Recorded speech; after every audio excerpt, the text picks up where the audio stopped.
I'll be reading 4 stories today. The first one is called The Hallway. It was a 3-story brown shingled house with yellow trim and 2 sets of front and back porches. When I was born, we lived in the first floor apartment, number 55. My grandmother, my mother's mother, owned the house and lived on the second and third floors. Number 53. At some point, we moved to the second floor, and my grandmother spent her final years on the third. I still remember watching from our living room as she was carried in what must have been a stretcher down the stairs from that third floor, through our front entryway, and down the next set of stairs to the outside world. I never saw her after that. It's number 53 where I spent most of my growing up years, and there's so much to write about that I could go room by room writing a chapter on each one. I think I might try that. But to start with, let me tell you about the hallway. The hallway was long and narrow and reminiscent of a bowling alley. In fact, my older brother and I often used it as one. At one end, we'd set up our plastic bowling pins in front of the door to the back porch, and from the other end, we'd launch our plastic bowling balls while standing on the register. The register was basically a 3-foot square hole in the floor, a vented hole through which the furnace would send its heat directly into the apartment. If you were standing on the register when the furnace was running, it was like somebody had opened an oven door under your feet.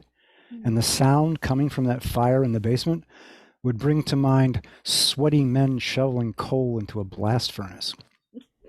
My father spent a significant amount of time sitting on this portal to hell, reading the newspaper, doing crossword puzzles, and falling asleep. Sometimes he sat on a stool, and sometimes he plopped his lanky 6-foot frame directly on the toasty metal of the register itself. I half expected to see his pants catch on fire. I mean, it was hot. After engulfing my father, the heat would make its way to the front bedroom, the front entryway, and the living room. Heading down the bowling alley, the heat would find 2 more bedrooms on one side and the kitchen and bathroom on the other, the same side of the house as the living room. Between the kitchen and the living room was our dining room.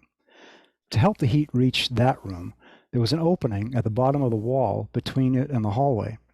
A nice little grate, a few feet long and maybe 6 or 8 inches high.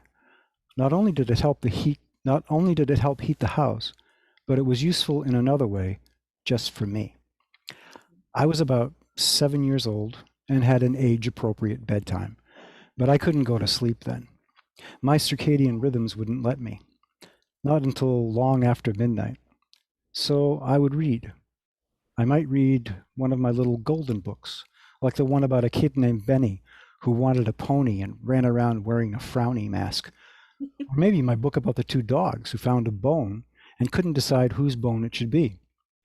Or even better, I might read one of my comic books, which were much more exciting and educational. For instance, Tarzan taught me that the jungle can get very cold at night, but if you dug a hole in the ground and climbed in wrapped in a lion skin, you'd stay quite toasty. Sometimes my reading would be disturbed by the sound of the television in the living room, and it was quite natural for me to be curious about what my parents might be watching. So I would climb out of bed and tiptoe across the hallway in my impeccably creased pajamas. Then I would lie down next to the dining room grate. I had a clear line of sight through the grate, through the dining room, into the living room, and finally connecting with the television set. This scenario repeated itself quite often.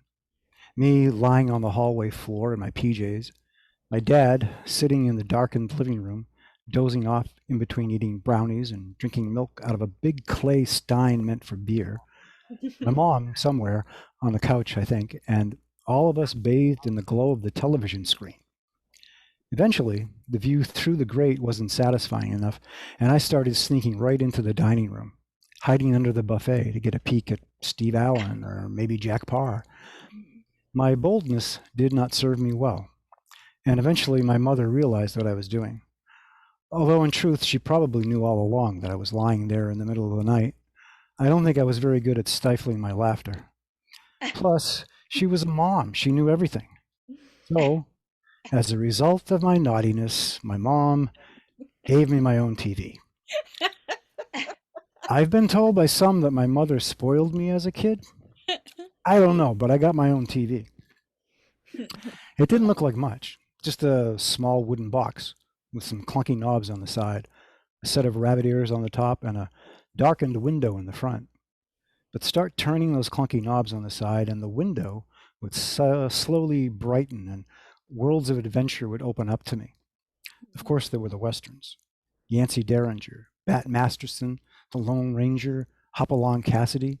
I still have a set of Hoppy's Fork, Knife, and Spoon stashed away somewhere. Have Gun Will Travel with Paladin, the intellectual cowboy, and Wanted Dead or Alive. Of all my toy guns, the coolest was Bounty Hunter Steve McQueen's sawed-off rifle. I have to say, my quick draw was really something to behold.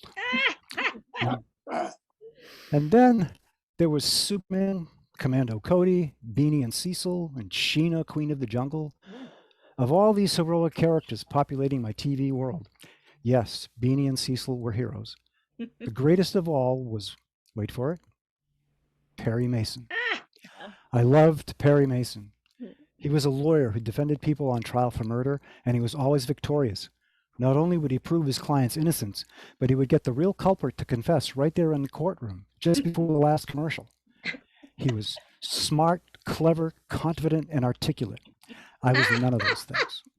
I was only a 7-year-old kid who couldn't sleep at night. So I watched and pretended and made up stories in my head. And as I got older, I continued to watch and pretend and read and pretend and watch. Real life was always there lurking about, but it was a long time before I finally took a shot at it. And not with my quick draw sawed-off rifle. I mean, pretty sure that was a toy. Oh, thank you. Whoop, whoop, whoop. Okay, lovely. Next. Okay, this is called Sunday Ride. It's a warm blue sky Sunday in August, and it won't be long before I have to go back to school. I go to Longfellow Elementary School in Portland, Maine, and with time running out on my summer vacation, I have a full day planned. I'll be riding my bike, of course. I've just about got the no hands coasting downhill on our street thing mastered. And there's my favorite tree in Baxter Woods to climb for the umpteenth time. I also have to check out the oak trees across the street to see if the acorns have started falling yet. It's probably too early, but I need to be prepared. Eventually, I'll fill up as many paper bags as possible, so I'll be ready for the neighborhood acorn fights. And my army buddies need me to help fight the Jerrys in France. I'm going to use my new bazooka this time. I got it for my birthday last month, but haven't taken it outside yet. Didn't want to get it dirty. It works great shooting down the length of our hallway, though. I'm just about to head outside to get my bike when my mom stops me. Let's go for a ride in the car. It's a beautiful day for it. I can't waste one of these last days of summer sitting in a car for hours and hours and hours. So no. Mom, I don't really want to go for a ride, but you and Dad can go. I'll be fine. Jack's here. My older brother doesn't mind looking out for me. Actually, he feels he does a better job than my mother. It was on her watch that the kid next door hit me in the face with a croquet mallet. It was an accident. I was standing too close to him when he went into a big backswing in an attempt to send my ball across the lawn. So, Mom, you go and have a nice drive with Dad, but I'd rather not. Come on, it'll be fun. We'll just go for a short Sunday drive.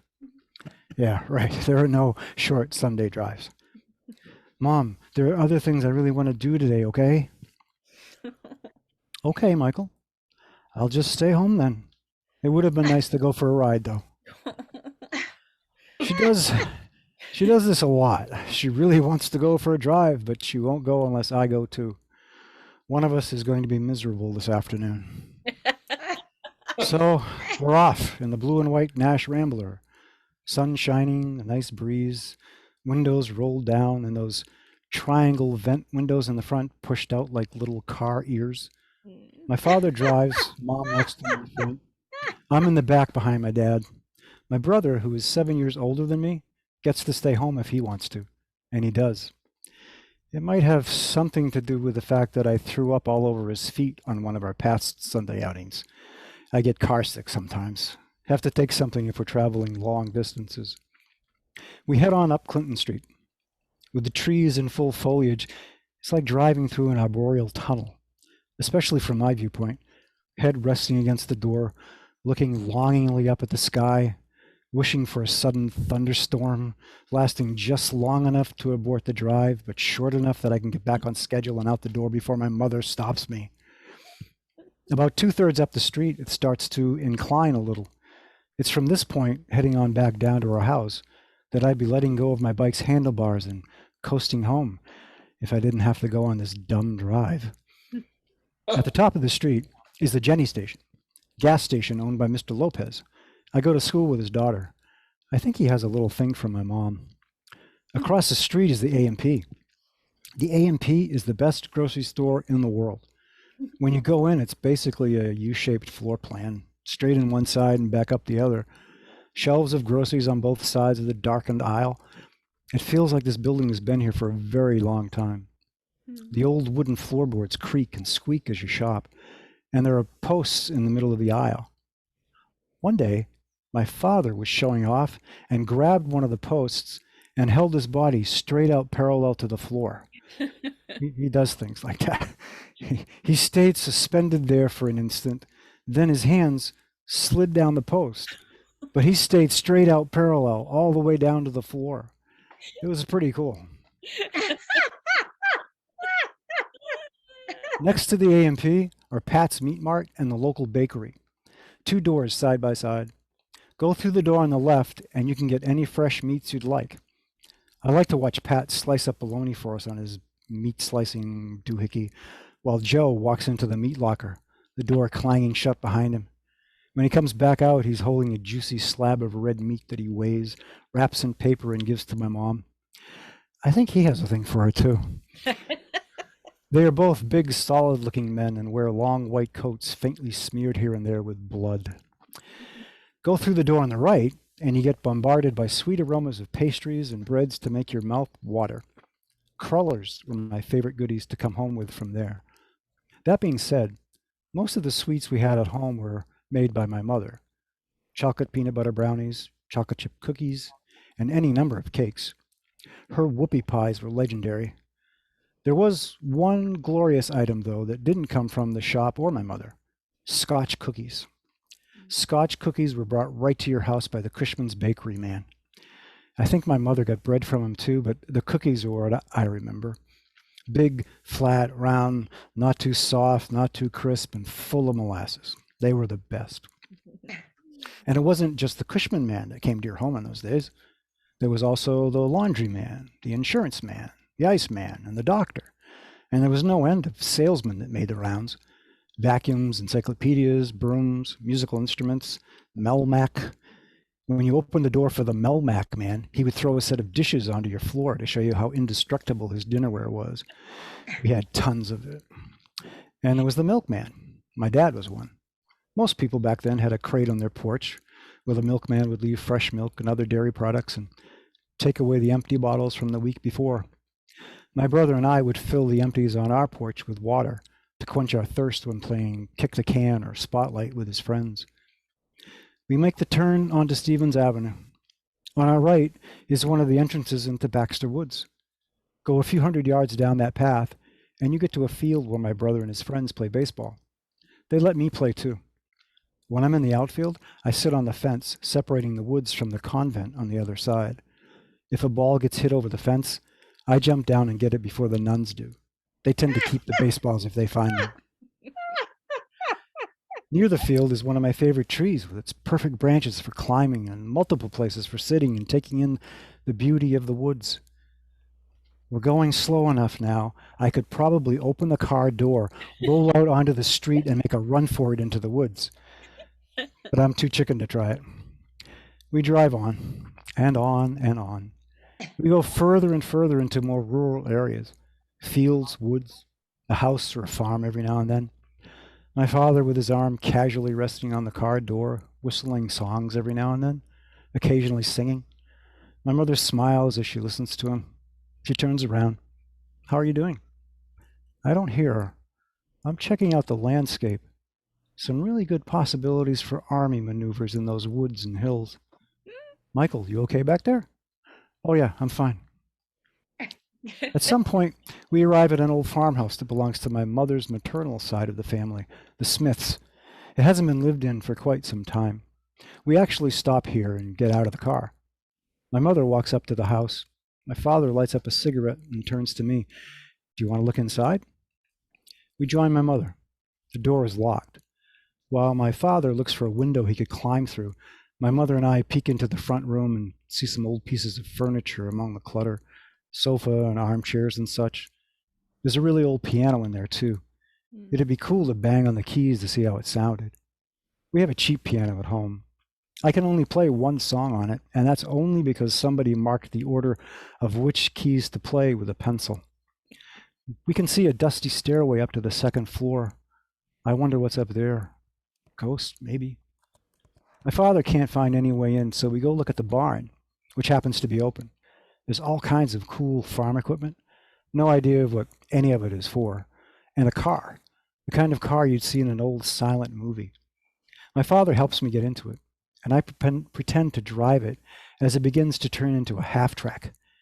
I don't know exactly what a half-track is, but I hear the word a lot on the TV show Combat. We're on the return part of the journey now, and I notice my mother checking out my father to make sure he's awake. He sometimes starts to nod off when he's driving these days. I don't understand why he would even want to drive at all. A few years ago, he was in an accident and got a bad head injury. He was in a coma for a while, and when he came to in the hospital and saw my mother, the doctors had to tell him who she was, that she was his wife. He doesn't remember marrying the woman sitting next to him in the car. His head starts to tip forward. My mother touches his shoulder. Duddy? His name is John Charles Fremont Crockett, but Duddy is one of his nicknames from his youth. He smiles at her. She smiles at him, turns around and smiles at me. As we head on home, I watch my mother for a while. I can't imagine what it's like to be so in love with someone who has forgotten who you are. As I look out the window at the passing scenery, I'm the one who nods off. Michael, wake up. I open my eyes. This isn't our house. This is the A&W diner. Yes. Don't know how we got here, but it's okay with me. Waitresses here come right out to your car, take your order, then bring the food back to you. It's great. We usually stop here for something to eat on nights that we go to the drive-in movies, so this is a little bit special. My dad gives the car hop our order in that flirty way he has, and we don't have to wait too long before she comes back with our goodies on a tray and leaves it hanging on the car door. My dad gets root beer and a burger. My mom gets a root beer float, and I get root beer, a hamburger, and fries. But this is, now root beer is no match for Moxie, my favorite soda, but this is A&W, and theirs is the best root beer around, so I'm happy. Finally, we are heading home. We go back from a different direction, through downtown Portland and past Deering Oaks Park. My dad used to play softball there. He was the pitcher for a team that won the city championship. He takes me with him to see a game now and then. And the Oaks is a great place to watch a game because I usually end up not really watching that much of it at all. It's way more fun to go play on the side of the hill next to the train tracks. I can slide down through the bushes and on the inclined cement sides of the underpass and run up and down the tracks. Fun. Soon we're turning onto Clinton Street again, and we're back home. I jump out of the car and head for the little shed beside the garage where we keep our bikes. There's still time to get a ride in before it gets too late, and I do. I also check for acorns. None.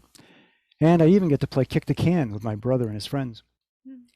When it's time to go inside, there's a wonderful smell coming from the kitchen. My mother has baked her famous chocolate peanut butter brownies. So, brownies and milk while we all watch Ed Sullivan and Bonanza. Then it's my bedtime. But I don't sleep. In my room, on my own TV, I watch Candid Camera. As I laugh at people reacting to a talking mailbox, I think about the day. And what I think about it is, well, it was a pretty good day. And the Sunday drive part of it wasn't bad at all, really. I should tell my mom that in the morning. If I have time, that is.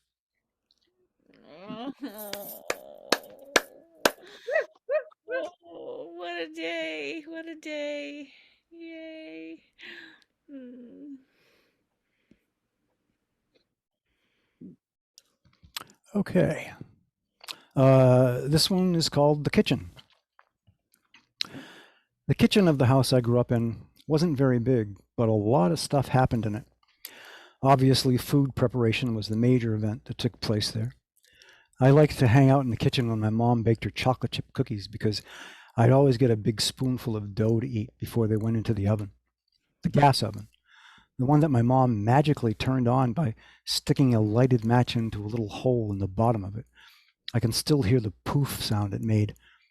I also hung out there on the nights we had potatoes on the supper menu, which was pretty much every night, because she would let me have a few pieces of raw potato to munch on. My favorite suppers were when we had swordfish, mashed potatoes, and corn, which my brother would mix all together when he ate. I ate each part separately, like you're supposed to.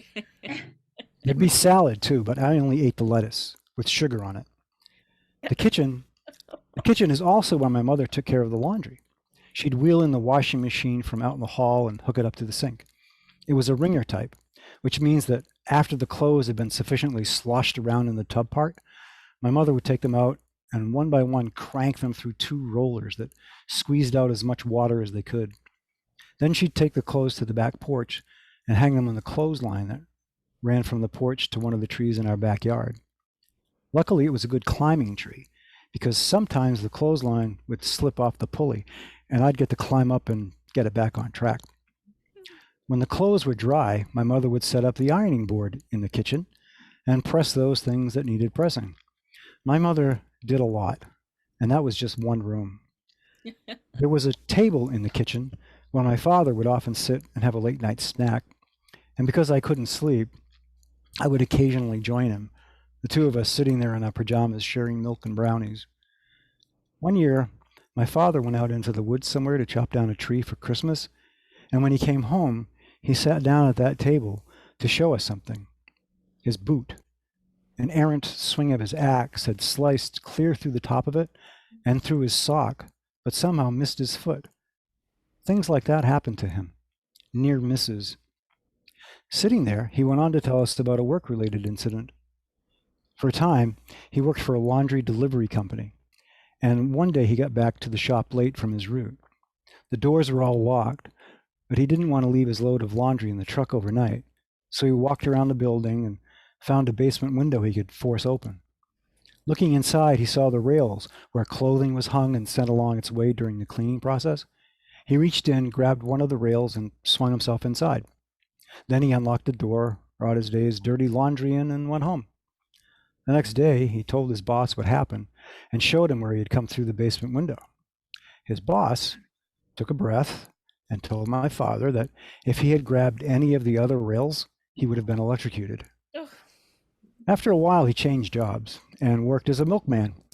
That's when he had the accident that caused him to lose part of his memory, caused him to forget certain parts of his life and certain people. Some nights I could hear my parents in the kitchen arguing. What I heard never made any sense to me as a kid, and I'd lie in bed just wishing for them to stop. It had to be frustrating for my mother and beyond sad to try to be understanding and patient with the man who was the love of her life but did not know who she was. As for my father, I cannot begin to imagine what it was like to wake up one day and be told you were married to someone you had never seen before in your life, and then spend the next 25 years with that person wearing the face of a faithful husband. There was one night when my father had gone out by himself and come home very late. My mother was up and waiting for him in the kitchen. She asked him where he'd been, who he was with, what he'd been doing. She really didn't get an answer. She asked him if he'd been with another woman. Again, no answer. As my mother told the story in later years, she didn't remember having the steak knife in her hand when suddenly there it was, sticking in the door frame a few inches from my father's head. I've heard it said that the kitchen is the heart of the home, and I guess I'd agree with that. Our kitchen was like that. But even though our heart was full of years of loving memories, it still ended up a little broken. But I know we were lucky to have what we had and that there are endless hearts even more broken. Mm. Wow. Whew. Wow. Mm. And Michael has one more for us, and then we'll have a little question and answer period. Alrighty. This one is called Winter Morning. When I was a little kid, my father was a milkman. And being a milkman, he left for work very early in the morning, long before the sun would catch sight of our house on Clinton Street.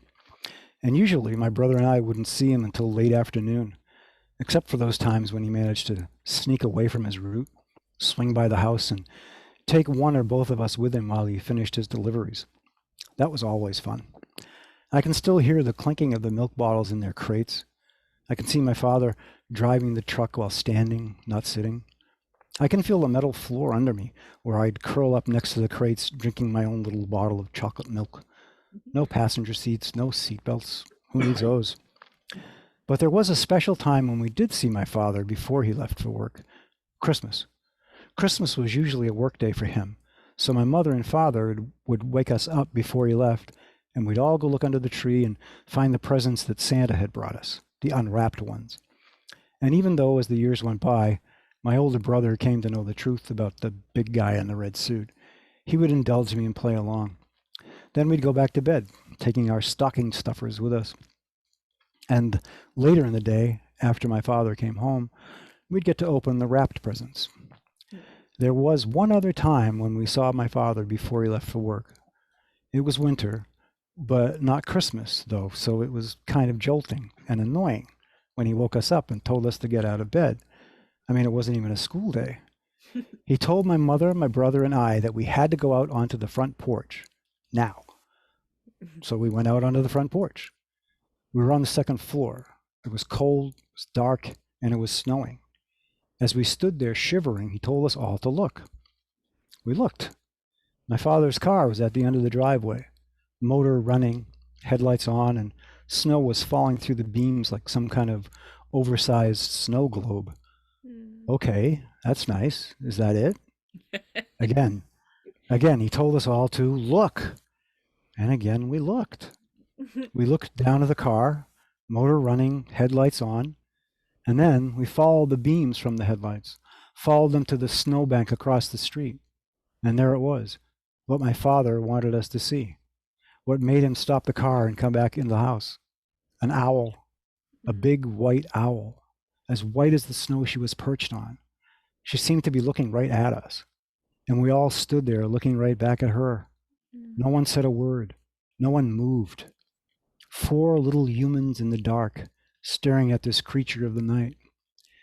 Did she come to us to share some of her great wisdom? Or maybe to warn us of someone's impending journey into the next world?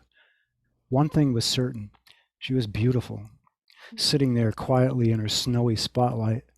The only sound we could hear was the engine of my father's car, a Ford Falcon, shining its headlights through the falling snow, one raptor to another. Eventually, my father had to get going. We watched as he got back in his car and drove out of the driveway and up the street, leaving the owl in darkness. We couldn't see her anymore, though I'm guessing she could still see us. We went back inside and back to bed. When I finally woke up to daylight, the snowbank across the street was unoccupied. I don't know how long the owl stayed there, but I like to think she stayed right up until sunrise, waiting, just waiting, in case we needed to look at her one more time. Oh, lovely. Thank you, Michael.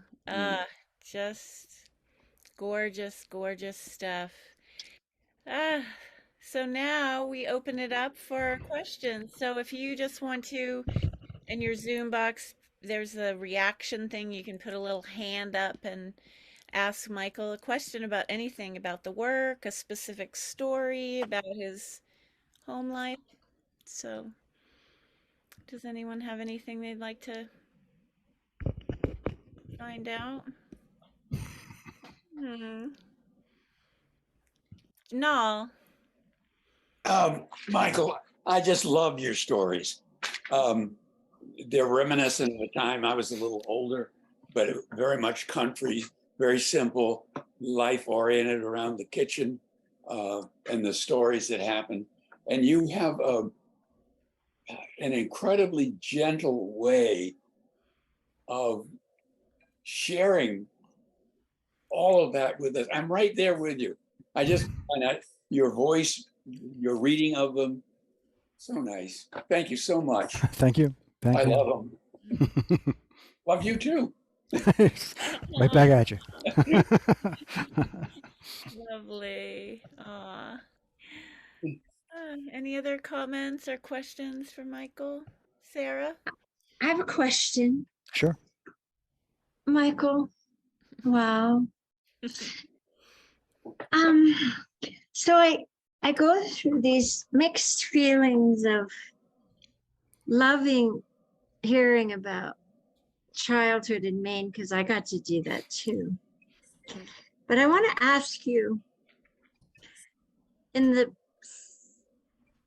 specific and delicate way that you write about it, what happens to you? How do you feel when you bring up these childhood memories? What is it? What does it do for you? Uh, Good gosh. question. I guess a lot of it is just feeling. I don't want to say nostalgic, but nostalgic. And but feeling it was really nice, and uh, I am thankful for the the time that I had growing up in that time in that with that family. Um, um, the the parts that I try to write about, specifically my mother and father's relationship, um, when I try to remember certain things, specific incidents, or just in general, uh, as I write them, and then as I read them, especially, um, I start to feel more.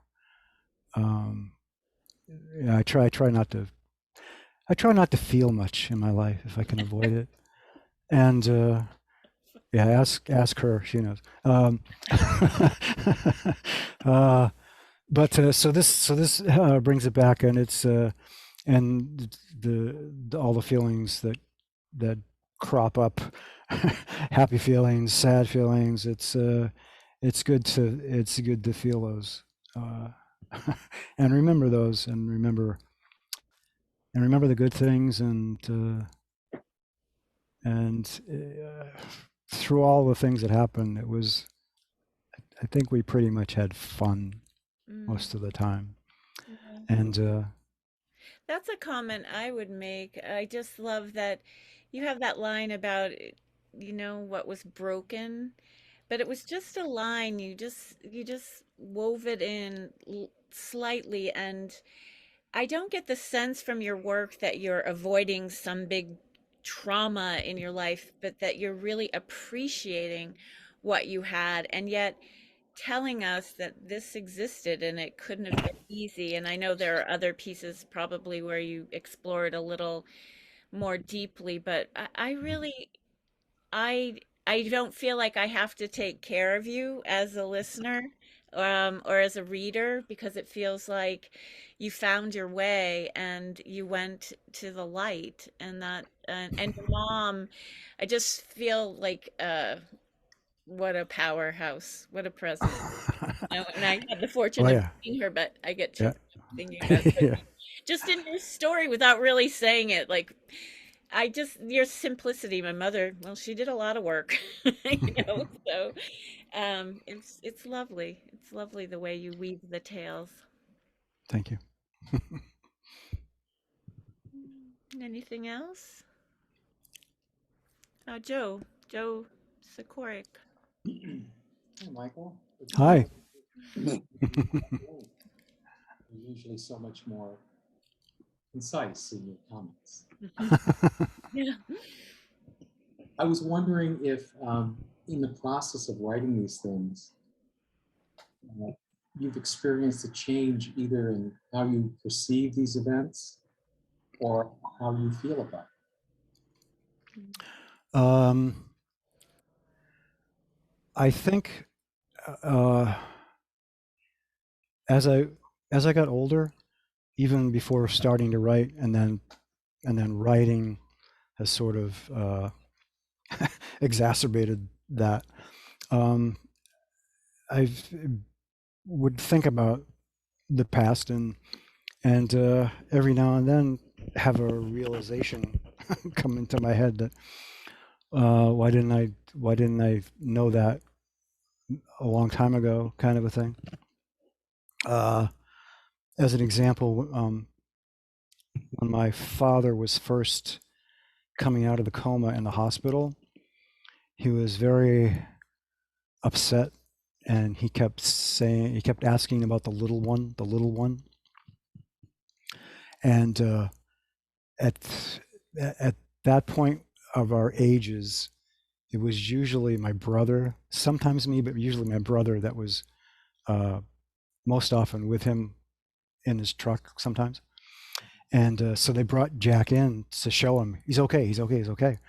But he kept saying the little one, the little one.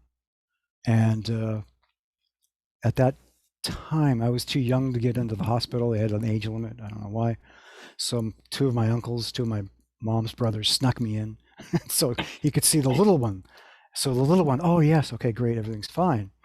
And then it wasn't until long after he was gone that my brother and I don't know if we just had the same the same thing hit us, or we were talking about something, but we realized that for all those years, he it was Jack who he thought was the little one. So that when he saw me, he was actually thinking of Jack, but the age difference was such that I must be Jack. But I'm not sure if I'm explaining this correctly, but so he sort of not really favorite, but he kind of favored me. But we realized that he wasn't favoring Michael.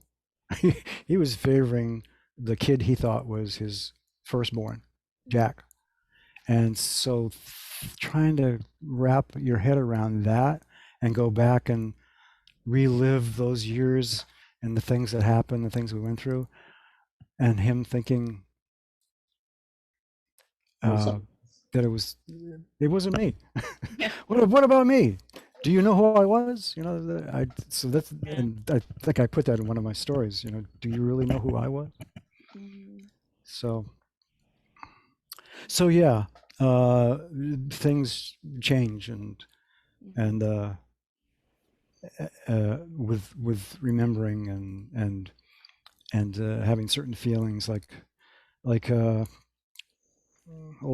the kitchen story I mentioned, listening to them arguing, and I can remember thinking about that years later, at the time and years later. Just, oh my God, it's so stupid. You're saying one thing and you're saying, and the other one is saying something else, and you're arguing about something that doesn't make any sense, and just stop, it's really annoying.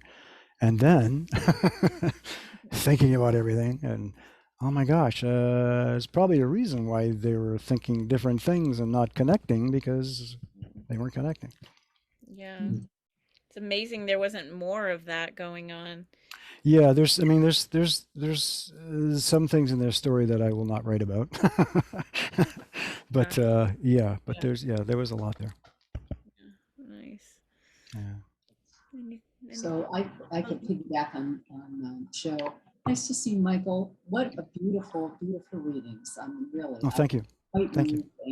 and could picture all of it, and had a little envy I grew up in the inner city of Detroit, so it was a very different Yeah.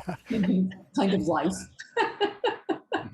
But you know, I will remember the barn and the bicycle with your hands off. I remember that when I was a kid.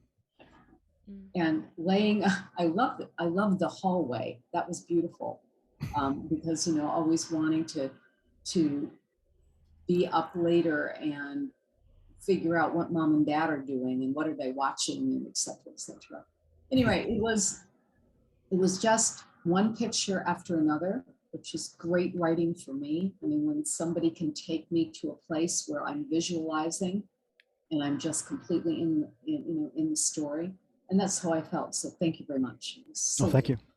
Thank you. Well, Michael, that was so lovely, and we were transported, and I love the flavor of it. We got to go on a journey. That's why I love the Memoir Church, because I think stories are spirit and spiritual, shared stories, spoken and received.